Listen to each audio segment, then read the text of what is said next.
예수님께서 이 땅에 구원자로 오셔서 온 인류의 죄를 대속해 주셨습니다. 그래서 성경은 예수님을 하나님의 어린 양이라고 말씀을 하고 있습니다. 세례 요한은 예수님을 보게 되었을 때에 보라, 세상 죄를 지고 가는 하나님의 어린 양이다, 이렇게 말씀했습니다. 구약의 모든 짐승들을 다 불태워 죽여도 우리의 죄 문제를 해결할 수 없지만 이 근본적인 죄 문제를 해결하기 위해서 단번에 자신을 들여 구원의 길을 열기 위해 오신 희생의 제물이 예수님이십니다. 하나님께서 예수님을 죽여 사람과의 화평을 회복하려고 하신 것입니다. 아담과 하와의 범죄로 인해서 나뉘어졌던 죽음과 사망의 이 법칙 속에서 우리를 살리시고 우리와 온전한 화목을 이루기 위해 예수님을 희생 제물로 이 땅에 보내주셨습니다. 그래서 예수님께서 십자가에서 죽으시고 난 이후에 성경은 성전의 휘장이 찢어졌다고 기록을 하고 있습니다. 출애굽기 26장 33절을 보면 휘장에 대해서 이렇게 이야기를 합니다. 그 휘장을 갈고리 아래에 늘어뜨린 후에 증거궤를 그 휘장 안에 들여놓으라. 그 휘장이 너희를 위하여 성소와 지성소를 구분하리라. 하나님 앞에 더 은밀하게 나갈 수 있는, 아무도 갈 수 없는 거룩한 장소가 지성소입니다. 이 성소와 지성소를 구별해 주는 것이 휘장입니다. 그러나 예수님께서 십자가에서 단번에 자신을 죽이심으로써 이 휘장을 찢어냈습니다. 누구라도 지성소로 나갈 수 있는 길, 누구라도 이방인일지라도 예수님을 통해서 하나님께로 나갈 수 있는 구원의 길을 예수님께서 열어주신 것입니다. 그런 예수님의 십자가에는 진정한 해방이 있고 진정한 자유가 있고 진정한 영혼의 구원의 은혜가 담겨져 있는 것입니다. 그래서 우리는 이 예수님을 통해서만이 구원을 받는다는 확신을 가져야 됩니다. 마지막 때에 예수님의 이 복음이 확실하게 자리 잡고 있어야 우리가 흔들림 없이 믿음의 길을 갈 수가 있는 것입니다. 예수님께서는 십자가에서 죽으셨고 또한 성경은 그분이 3일 만에 부활하셨다고 말씀합니다. 그래서 우리 기독교 신앙에 있어서 십자가와 부활, 이것은 양대 거대한 축입니다. 기둥이 두 개가 온전히 서 있어야 온전히 집을 지킬 수 있는 것처럼 우리의 신앙을 지탱하는 것은 예수님의 십자가 복음 그리고 부활의 복음인 것입니다. 예수님께서 사도행전 1장에 보면 부활하신 이후에 제자들에게 자신을 보이시고 때가 되어서 하늘로 부활 승천하는 장면이 나옵니다. 예수님께서 승천하신 이후에 천사가 나타나서 너희가 본 그대로 예수님께서는 다시 이 땅에 오실 것이다, 이렇게 선언을 해주면서 사도행전의 복음의 역사, 초대교회의 역사, 성령의 역사가 시작합니다. 여러분, 항상 우리가 글을 볼 때도 마찬가지고 영화의 인트로도 마찬가지입니다. 처음에 무엇을 보여줘요? 결정적인 장면을 보여주고 그 다음에 내용들을 담으려고 합니다. 이것이 바로 예수 그리스도를 통해서 우리 하나님께서 주신 결정적인 장면입니다. 그분은 다시 오실 것이다. 그러면서 교회 역사는 시작됐습니다. 결국 예수님이 다시 오시면 끝나는 것입니다. 예수님의 다시 오심을 기약하며 교회가 시작됐다면 예수님께서 다시 오시는 순간 교회와 이 세상의 모든 역사는 끝이 나게 될 것이다. 그래서 성경은 종말의 때가 이를 것인데 그날의 그 시점이 바로 예수님께서 다시 오시는 날이 될 것이다, 그렇게 이야기를 하고 있습니다. 그래서 우리가 우리의 신앙 가운데 복음 속에 가지고 있는 한 가지 아주 중요한 확신은 예수님은 반드시 다시 오신다. 그래서 재림이라고 합니다. 재림신앙, 예수님은 다시 오신다. 사도 바울이 썼던 서신서에서 아주 중요한 것은 예수님은 다시 오실 것이라는 명제입니다. 예수님이 다시 올 것이 확실하기 때문에 어떻게 살아야 하는지에 대한 기록이 써 있는 것입니다. 만약 예수님이 다시 오신다는 사실이 없어지면 성경의 말씀은 의미가 상실되게 됩니다. 대부분의 모든 말씀을 폐기 처분해야 됩니다. 왜냐하면 성립이 되지 않기 때문입니다. 예수님이 다시 오실 것이기 때문에 모든 것들이 이루어지는데 그 말씀을 빼버리면 성경 말씀 자체가 성립이 되지 않습니다. 그래서 예수님은 오시는데 성경에서는 공중으로 재림하실 것이다. 그래서 우리의 신앙은 공중 재림을 믿습니다. 예수님께서 하늘로 임하실 때에 성도는 그분을 공중에서 맞이하게 될 것이다. 예수님께서 오심에 대해서 요한계시록 22장 12절은 말합니다. 보라, 내가 속히 오리니 내가 줄 상이 내게 있어 각 사람에게 그가 행한 대로 갚아주리라. 이 말씀의 관점은 성도의 관점입니다. 믿지 않은 자들은 예수님께서 오시는 모습을 볼 때에 가슴을 치며 통곡을 하리라고 성경은 말하지만 이 요한계시록에서는 상급을 통해서 믿는 자에게는 구원의 날이 되며 신원의 날이 되며 보복의 날이 되며 믿는 자에게는 상 받는 날이 될 것이라고 이야기를 합니다. 그러니 똑같은 사건이 누군가에게는 절망과 애통함의 시간이 될 것이고 누군가에게는 기쁨과 찬송의 때가 될 것입니다. 그래서 성경은 예수님이 오실 날이 곧 얼마 남지 않았다. 그래서 그것을 말세라고 합니다. 말세. 우리는 예수님이 오실 날이 얼마 남지 않은 시대를 살아가고 있으니 말세 속에 살아갑니다. 고린도전서 10장 11절 12절에 그들에게 일어난 이런 일은 본보기가 되고 또한 말세를 만난 우리를 깨우치기 위하여 기록되었느니라.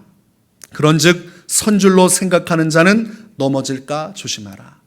말세의 때이기 때문에 자칫하면 넘어지고 넘어지면 멸망한다. 이것이 성경에서 가르치는 핵심적인 원리입니다. 그래서 정신을 바짝 차리고 깨어 있어야지만 구원에 이르게 된다. 믿는 자는 온전히 정신을 바짝 차려 신앙을 지켜야 되고 믿지 않은 자는 회개하여 중생하고 성결하는 은혜를 받아야 된다는 말입니다. 예수님께서 오시는 날을 우리는 알 수 없다고 지난 말씀에서 배웠습니다. 그래서 예수님께서는 그 시기를 정확하게 지정하지 않으시고 예수님은 시대의 흐름을 통하여 너희가 분별하라고만 말씀해 주셨습니다. 어떻게 흘러가는지, 이 세대 가운데 어떤 일이 벌어지고 있는지, 국가 정세가 그리고 세계 정세가 어떻게 흘러가는지를 통하여 예수님께서 어느 정도 오실 날이 임박했구나 라고 짐작할 수 있으리라고 말씀을 합니다.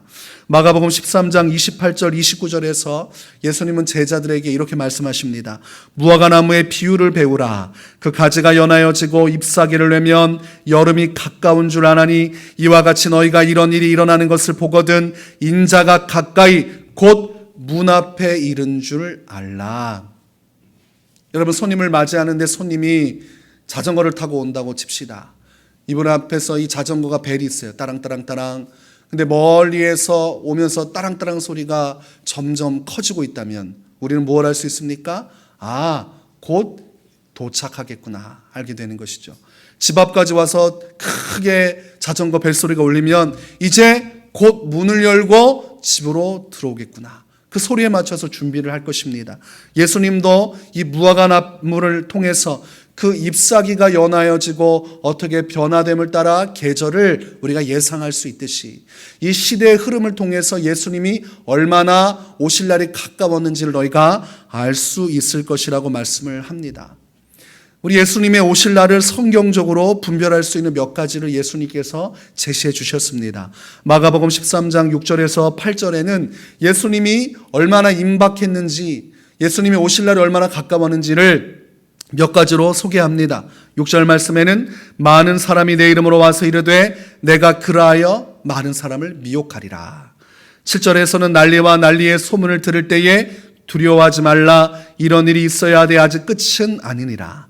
8절에서는 민족이 민족을, 나라가 나라를 대적하여 일어나겠고 곳곳에 지진이 있으며 기근이 있으리니 이는 재난의 시작이니라. 몇 가지를 말씀해 주셨어요. 그리고 이 말씀에는 예수님이라 속이는 자들이 속출할 것이다.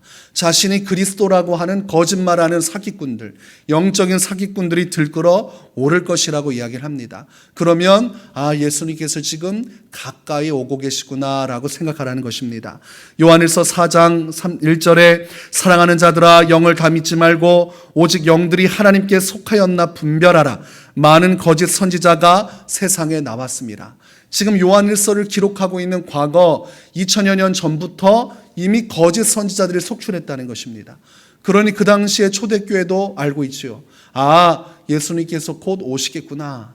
지금 예수님께서 오신다고 지금 이 모든 상황을 통해서 우리에게 말씀해 주고 있는 것이구나. 오늘날 얼마나 많은 이단자들이 있습니까? 대표적으로 신천지가 있습니다. 우리 건물 10층에도 숨어 있지 않았습니까? 나중에 보니까 참 재밌는 사람들이에요. 자기들 출입문에다가 신천지 출입금지를 붙여놨어요. 본인들이 신천지인데 그걸 붙여놨단 말입니다. 7층에 있는 우리 관장님이 이제 신천지 얘기가 자꾸 나오니까 교회를 다 둘러본 것 같아요. 저하고도 와서 이야기도 나누고, 제가 그때 어떻게 했냐면 신분증까지 보여줬습니다. 제 신분증 보여주고 교회 주보 보여주고, 그리고 소문하고 뭐가 다른지 다 브리핑을 해줬어요. 그리고 해명해달라고 얘기했습니다. 그런데 그분이 뭘 봤냐면 각 교회마다 신천지 금지가 다 붙어있더라는 거예요. 그러니까 이분이 혼란스러운 거예요. 신천지가 있다고 하는데 여기는 분명히 신천지가 아니고, 지금 그러면 9층이나 10층인데 다 신천지 출입금지를 붙여놨으니까 도저히 이게 어떻게 된 건지 알 수 없으니까 혼란에 빠진 것입니다. 이 거짓된 무리들이 거짓말을 이렇게 잘합니다. 마지막 말세 때에 이런 자들이 속출하게 된다고 되어 있습니다. 얼마 전에 보니까 신천지 이만희 교주가 구속 기소되지 않았습니까? 그런데 뭐라고 말하냐면 자신이 너무 고통스러워서 자살해서라도 여기서 벗어나고 싶다. 자기가 죽기 전에 이 재판장을 벗어나고 싶다는 거예요. 자기가 언제 죽을지 모르니 빨리 자기를 보석을 통해서 이 수감에서 풀어달라, 이렇게 이야기를 합니다. 신천지에서는 이만희를 보혜사라고 해요. 보혜사. 하나님과 동격입니다. 그런데 지금 하나님이 이긴 자가 아니라 어떻게 됐어요? 갇힌 자가 되었죠. 네, 갇힌 자가 되었습니다. 그리고 자살하고 싶은 자가 되었습니다. 그런데 그럼에도 불구하고 아직도 미혹되는 사람들이 있어요. 그 방청권을 얻게 되어 있는데 신천지 사람들이 너도 나도 다 방청권을 얻으려고 응모를 너무나 해가지고 재판을 하게 되면 다 신천지가 앉아 있는 거예요. 누구도 앉지 못하게. 그래서 혹시라도 그 안에 분위기를 조성해서 이만희에게 엄벌이 떨어질까 봐 우호적인 사람들이 재판장에 다 들어가려고 이 사람들이 엄청나게 지금 노력을 하고 있습니다. 지금 미혹되는 일들이 계속되고 있어요. 그것이 예수님께서 가까이 오고 계시고 나를 말씀하는 거라고 예수님은 본문에서 마가복음에서 말씀해 주고 계십니다. 또한 예수님은 말세의 징조로 민족과 민족, 나라가 나라끼리 대적하는 일이 벌어질 것이라고 이야기했습니다. 이런 일들은 과거에도 있었지요. 6.25 전쟁 때 민족과 민족 간에 아주 비참한 전쟁이 있었습니다. 누구도 원치 않았지만 우리가 이 말씀을 토대로 보면 우리와 가까운 이 6.25 전쟁을 통하여, 한국 전쟁을 통하여서 예수님께서 오실 날이 멀지 않았구나. 나라와 나라가 대적하고 문제를 일으키는 오늘날에도 예수님께서 오실 날이 멀지 않았구나. 우리가 이것들을 통해서 어렴풋이 짐작을 하게 되는 것입니다.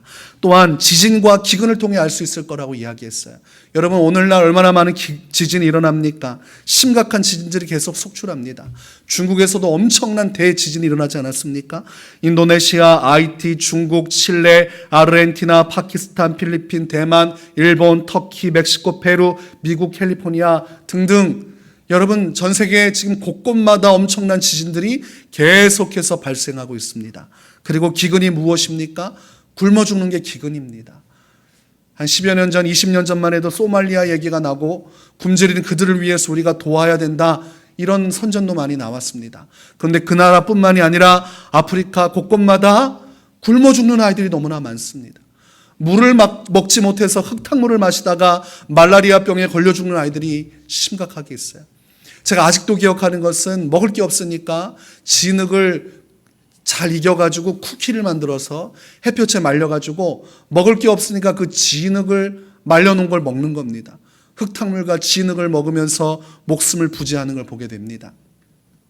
월드비전에서 어떤 행사를 할 때 박노원 목사님께서 그 행사 일환으로 그 해외로 나가서 그 아이들과 한 주간 보내며 지내온 그 적이 있습니다. 그런데 갔다 오셔서 본인이 경험한 걸 이야기하는데 아이들이 같이 살고 있는데 부모가 없어요. 그런데 집이 흙으로 대충 지어놨는데 지붕이 없는 거예요. 그 지붕이 없는 데서 아이들 둘 셋이 쪼그리고 있어서 거기서 목숨을 어떻게 하지 못하고 겨우 생명만 유지하는 그런 처참한 상황을 보고 왔노라고 이야기하신 적이 있습니다. 지금 기근이 굉장히 심각합니다. 우리가 피부로 못 느끼는 것이고 우리가 많은 부요를 누리기 때문에 우리 눈에 보이지 않지 워낙 심각하기 때문에 여러 세계 단체들이 봉사활동을 하고 어떻게든 그들을 구원하기 위해서 노력하는 일들이 일어나고 있습니다. 이것 또한 예수님께서 오실 날이 멀지 않았구나. 그래서 기근은 더 심해질 거예요. 그리고 지진은 더 심해질 것입니다. 그리고 나라와 나라가 맞서고 전쟁의 위협이 더욱더 거세어질 것입니다. 그리고 또한 마가복음 13장 9절에서는 말세의 징조로 너희는 스스로 조심하라. 사람들이 너희를 공회에 넘겨주겠고 너희를 회당에서 매질하겠으며 나로 말미암아 너희가 권력자들과 임금들 앞에 서리니 이는 그들에게 증거가 되려 함이라. 무슨 말이냐면 핍박을 당한다는 것입니다.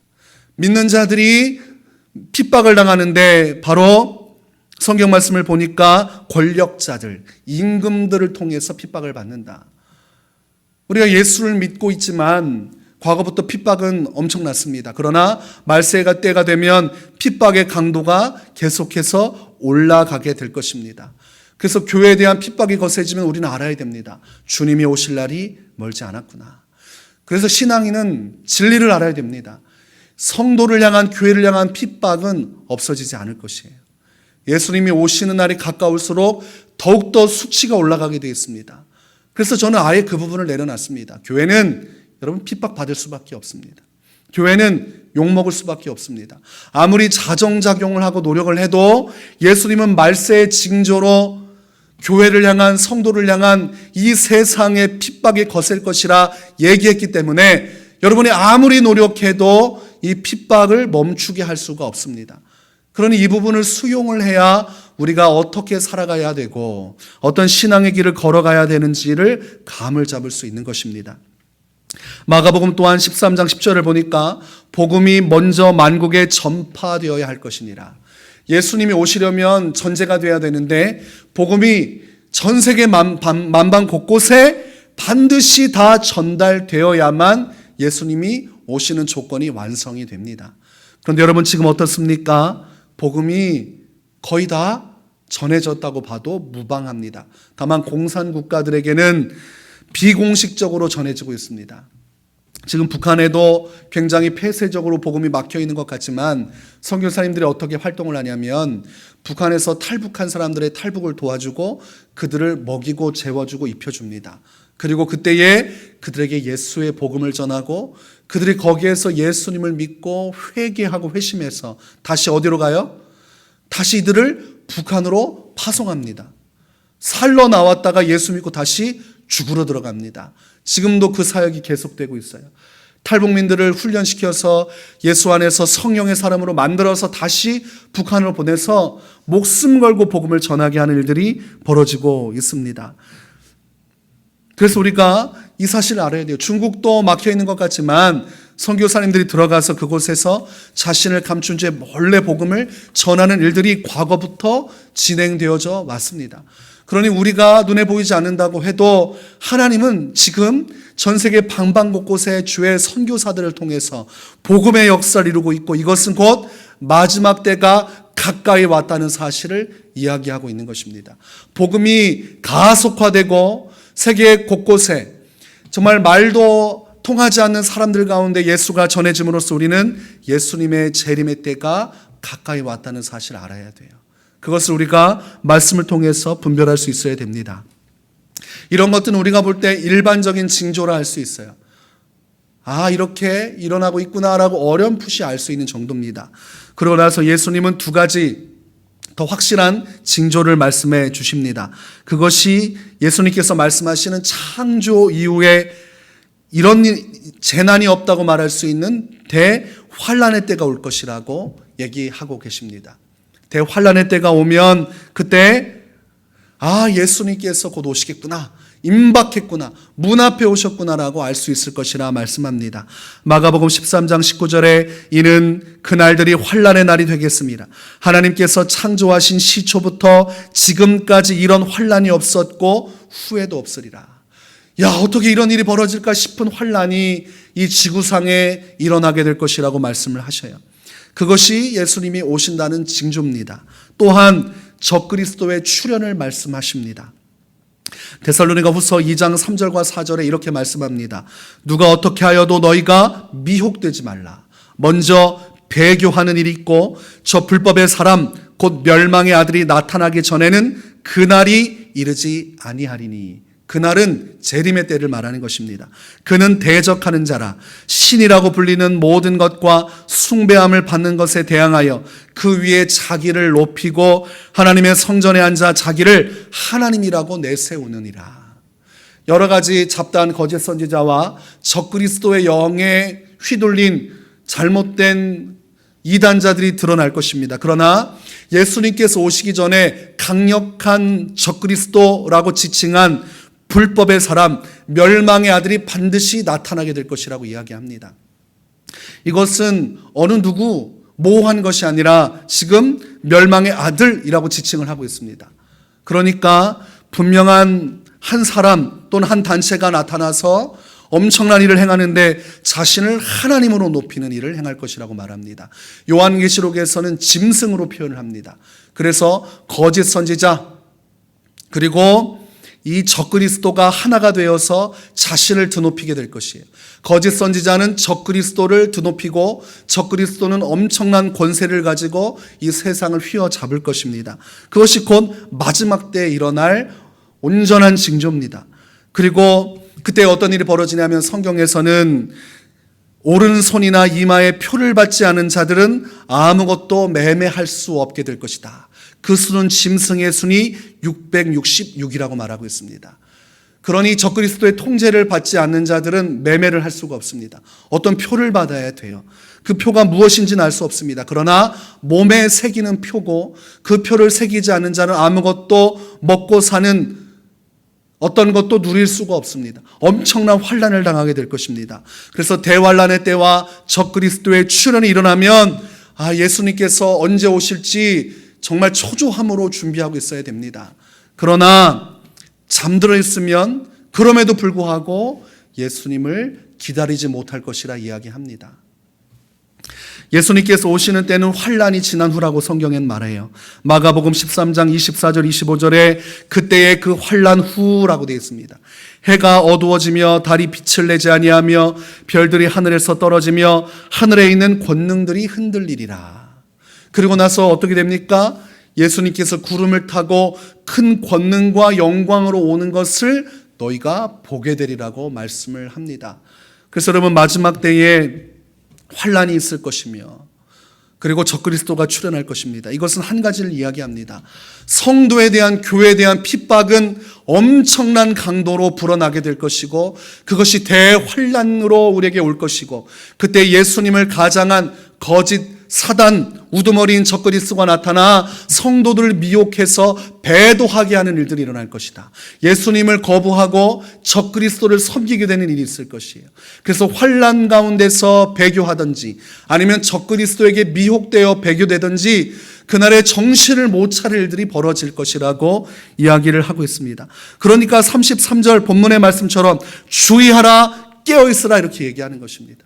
시대를 분별하지 못하면 환난받다가 믿음에서 떨어져 나가는 것입니다. 시대를 분별하지 못하면 적그리스도에게 미혹되어서 이 매매하는 것, 먹고 사는 문제로 인해서 너무 쉽게 신앙을 저버림으로써 곧 임박한 예수님 앞에서 멸망의 때로 치닫게 될 것이라고 말씀을 하고 있습니다. 여러분, 우리는 코로나를 경험했습니다. 이 코로나를 통해서 지금 우리는 예배의 통제를 받게 되는 상황에 이르게 되었습니다. 지금 우리가 새로 개정된 내용을 보면 1단계가 되면 교회는 좌석 한 칸을 띄우고 모임과 식사를 자제해야 된다. 이렇게 아주 정확하게 시스템을 만들어 놨습니다. 그리고 1.5단계가 되면 교회는 반드시 교회 좌석수의 30%만 입장시켜야 되고 식사와 모임, 모든 모임은 금지되어야 한다. 아예 명시화를 시켜놨습니다. 2단계가 되면 좌석수 20%만 들어가게 되고 3단계가 되면 2.5단계가 되면 비대면 예배로 전환을 해야 됩니다. 그리고 3단계가 되면 1인 목사 혼자만 영상으로 촬영할 수 있고 누구도 예배에 들어갈 수 없습니다. 이것은 보통 일이 아니에요. 3단계 때 잘 보면 어떻게 되어 있냐면 식당은 밤 9시 이후에는 포장 배달만 허용된다. 어떻게 보십니까? 식당은 장사를 하고 밤 9시 이후에는 포장 배달만 할 수 있는데 이 3단계가 되면 교회는 목사 혼자 설교하고 영상을 촬영해야 됩니다. 누가 봐도 이상한 것입니다. 식당에서 마스크를 벗고 식사를 하는데 교회는 아무도 들어갈 수가 없게 되는 것입니다. 이 단계가 우리가 생각할 때 아무것도 아닌 것 같지만 이제 상황에 따라 정부가 단계를 조정하게 되면 교회는 성도들을 교회 입구 앞에서 커트해야 됩니다. 얼마 전에 한 교회 목사님이 그런 얘기 하시더라고요. 어떤 목사님이 있냐면 교회에서 예배를 드려야 되는데 교회 들어올 수 있는 숫자보다 한 명이 더 온 거예요. 성도가. 그 목사님이 어떻게 한 줄 아십니까? 성도를 집으로 돌려보냈습니다. 여러분, 이것은 지금 정상적이지 않은 것입니다. 그 성도가 울면서 집에 갔다고 그럽니다. 지금 교회 예배 성도들의 40%가 교회로 돌아오지 않고 있습니다. 지금 마지막 때에 사단은 예수님께서 오시기 전에 교회를 흐트러뜨리는 것, 교회를 무너뜨리는 것이 그들의 목적입니다.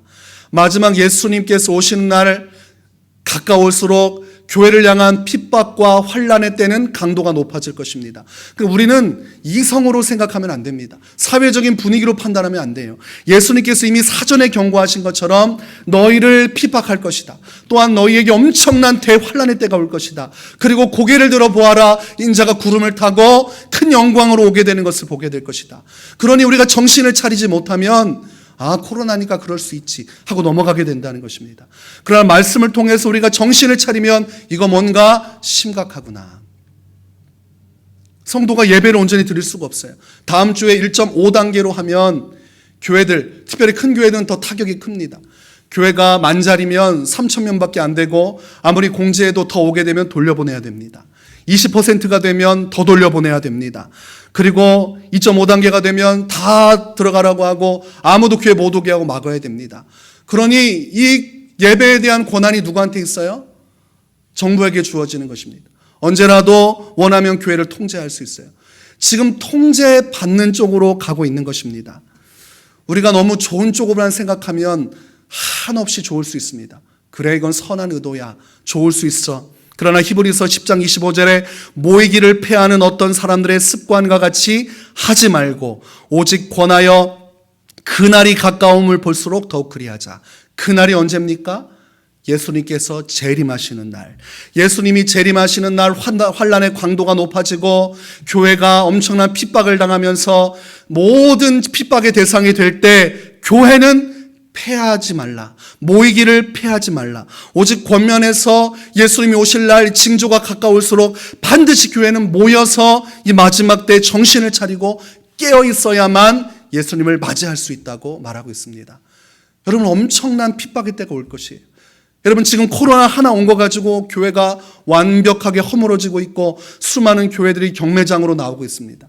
이 코로나 하나 가지고 예배가 완전히 완파되었고 교회를 사랑하고 섬기던 사람들, 교회를 헌신하던 사람들이 예배 자리를 떠나서 돌아올 생각을 하지 않고 있습니다. 어떻게 생각하십니까?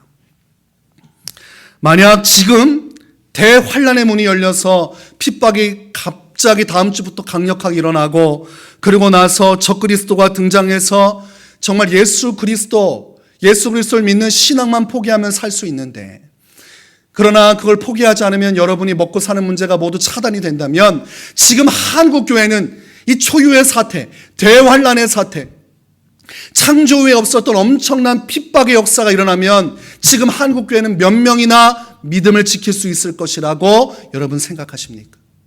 이 코로나 문제 하나 가지고 한국교회가 이렇게 무너져 내렸다면, 여러분, 환난의 때가 오고 적그리스도가 동장하면 한국교회는 희망이 없는 것입니다. 그만큼 우리가 정신을 차려야 됩니다. 그래서 지금 자성하는 목소리가 일어나고 있어요.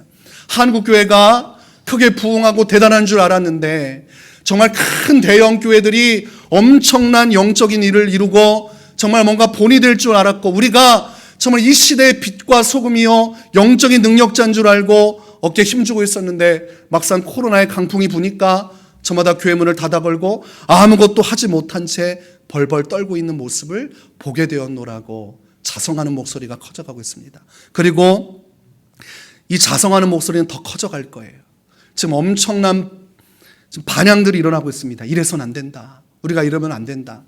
그러나 여러분 잘 보십시오. 또 코로나 문제로 인해서 언론들이 대서특필하기 시작하고 매일마다 또 난리가 났다고 이야기하고 정부에서 3단계로 내리는 순간 또 엄청난 일들이 벌어질 것입니다. 또 묶이고 괴롭고 그 안에서 분열이 일어나고 혼란스러운 일들이 벌어질 것입니다.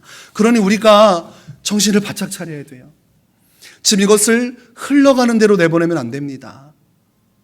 우리가 평상시 준비가 되어 있지 않으면 예수님이 오늘이라도 오실 수 있다는 마음으로 환난의 때를 이겨낼 믿음을 키워나가지 않으면, 그리고 적그리스도를 분별하고 예수님 안에서 내 신앙을 지킬 수 있는 영분별의 은혜를 우리가 분별하지 못하면 여러분 대환난도 그럴듯하게 올 것입니다. 마지막 적그리스도의 출현과 핍박도 그럴듯하게 올 것입니다. 여러분 그렇게 오지 않아요. 극단적으로 오지 않아요. 정말 분별할 수 있게 오지 않는다는 거예요. 코로나를 통해서 은밀하게 교회를 흔들어낸 것처럼 대환난도 적그리스도 출현도 분명한 명분을 가지고 나타날 것입니다. 마치 교회가 이상한 것처럼, 마치 적그리스도와 이 대환난의 때에 교회와 그 특정 성도들이 이상한 것처럼 그렇게 몰아세우면서 핍박의 시대로 들어갈 것입니다. 누가 대놓고 나는 악한 사람이야, 교회는 선한 거야, 그러나 내 핍박을 받아라, 이렇게 올 것이라고 생각합니까? 그러지 않아요. 코로나 시대에 예배하면 누군가를 죽이고 위협하는 아주 살인마 같은 사람들로 둔갑하지요. 식당에서는 밥을 잘 먹고 있는데 교회만 모이면 살인마들처럼 이미지가 굳혔습니다. 마지막 이제 사단이 역사하고 적그리스도가 역사하고 환난의 때가 오면 더 큰 프레임을 씌워놓을 겁니다. 기독교가 이상하다, 한국교회와 세계교회가 이상하다, 항상 이런 동떨어진 얘기를 하고 자기들만 생각하고 이기적이라고 말하면서 우리에게 엄청난 프레임을 씌우고, 그리고 전 세계적으로 엄청난 강도 높은 핍박을 가하게 될 것입니다. 마치 코로나 시대는 잠깐 맛을 본 거예요. 내가 어떠하든, 내가 어떤 의도로 가지고 있든 교회에 나오는 순간 그 교회는 엄청난 핍박과 비난을 면할 수가 없는 것이죠. 맘카페에서 예배드린다고 이것을 나라에 항의하니까 그 지역에 있는 시청에서 나와가지고 교회를 폐쇄시켜 버렸습니다. 여러분 이런 날이 언제 있었습니까? 교회가 언제 이런 취급을 받았습니까? 과거에도 교회를 이렇게 비난한 적이 없었어요. 그런데 우리가 이 사건만 보면 아유 그래 코로나 시대에 다들 민감하고 힘드니까 그럴 수 있지 라고 생각할 수 있습니다. 목회자도 그렇게 생각하는 사람들이 많아요. 그러나 이것을 떼어내서 오늘 예수님의 말씀에 붙여버리면 이것을 환난의 때로 보고 예수님의 징조로 보고 말세의 때로 본다고 하면 아 이제 얼마 남지 않았구나, 예수님의 목소리가 점점 가까이 오고 있구나, 그리고 더 큰 환난의 때가 닥치겠구나. 그래서 여러분들 여러분의 가족과 자녀들을 붙들고 신앙으로 세워줘야 됩니다. 안 그러면 정말 큰 환난이 닥치면 여러분 가정도 막 깨어지기 시작하고 부모가 자식을 고발하고 자식이 부모를 고발하는 일들이 일어날 것이라고 예수님이 이야기하셨어요. 형제가 형제를 고발하는, 서로가 서로를 믿을 수 없는, 서로가 서로를 핍박하는 때가 오게 될 것이다, 그렇게 말씀하셨습니다. 그래서 여러분이 마지막 때에 우리는 정신을 바짝 차리고 모이기에 힘써야 됩니다. 이제 조만간 또 어떤 일들로 여러분을 불편하게 하는 상황들이 일어날지 모르겠어요. 2.5단계, 3단계, 또 코로나뿐만이 아니라 더 큰 질병이 또한 몰려오게 될 것입니다. 이 질병은 끊임없이 마지막 때 계속해서 일어나게 될 것이에요. 대환난의 때가 오기 전, 예수님이 오시기 전 우리 교회는 믿음으로 서 있기를 원합니다. 누가 뭐라고 해도 우리는 한 마음이 되고 한 뜻이 되고 하나님 안에서 다시 오실 예수님을 맞이할 준비를 하겠노라. 마라나타 주 예수의 오시옵소서. 내가 어떤 상황 속에서도 기도하고 깨어있고 말씀을 따라 상황에 따라 성경을 해석하는 것이 아니라 기독교의 전통과 우리 초대교회가 말씀하시고 예수님께서 말씀하셨던 신앙의 근간을 이어받아 목숨이 위협을 받을지라도 끝까지 내가 믿음 가지고 미혹되지 않고 예수님을 따라 신앙의 길을 가겠습니다. 그것이 재림신앙입니다. 재림신앙이 있어야 여러분 우리가 끝까지 믿음을 지킬 수 있습니다. 예수님이 오신다, 반드시 오신다, 예수님이 오시는 날 모든 걸 신원하신다. 내가 지금 핍박을 받고 모욕을 당하고 예수 믿는다는 이유로 앞으로 어떠한 고난을 받아도 예수님은 반드시 오신다. 나는 그때까지 끝까지 참고 인내하겠다. 내가 욕먹는 것은 멈춰질 수 있는 것이 아니다. 내가 핍박받는 것은 피할 수 있는 것이 아니다. 반드시 나는 핍박을 통과해야 되고 고통을 통과해야 되고 앞으로 정면으로 이 모든 것에 대항하여 싸워야 된다. 예수님께서 반드시 오실 것이기 때문이다. 이런 결론이 우리 안에 있어야 됩니다. 그래서 우리가 예수 안에서 군사되기 원합니다. 에베소서에서는 영적 전신갑주를 입으라고 했어요. 예수님이 오시기 전 강력한 사단의 공격 속에서 교회는 미혹의 역사를 이기고 또한 환난의 역사를 이기고 믿음으로 모여서 끝까지 이것을 돌파할 때 보라, 예수님께서 구름을 타고 오는 것을 보게 되리라. 그날에 우리는 공중에서 주님을 맞이하고 신랑을 만난 신부와 같이 영원한 영생에 이르게 될 것입니다. 이것이 바로 재림의 복음입니다. 이 재림 신앙이 지금까지 한국 교회를 부흥시키고 순결하게 지탱했던 아주 근본적인 것입니다. 오늘날 이 재림 신앙이 사라졌어요. 이 재림 신앙 이야기해봤자 별로 효과도 없으니까 잘 이야기하지 않습니다. 그러나 이것은 반드시 이야기해야 됩니다. 이 재림 신앙이 있을 때 성도들이 깨어나게 되어 있습니다. 환난을 이기게 되어 있습니다. 미혹을 이기게 되어 있습니다. 이 재림 신앙으로 승리할 수 있는 우리가 될 수 있기를, 그리고 앞으로 이곳에 함께할 모든 사람들과 함께 말세의 때를 살고 있고 서로를 권면하고 세워서 예수님 오시기까지 우리가 함께 믿음의 역사를 이루어 나갈 수 있기를 주의 이름으로 축원합니다.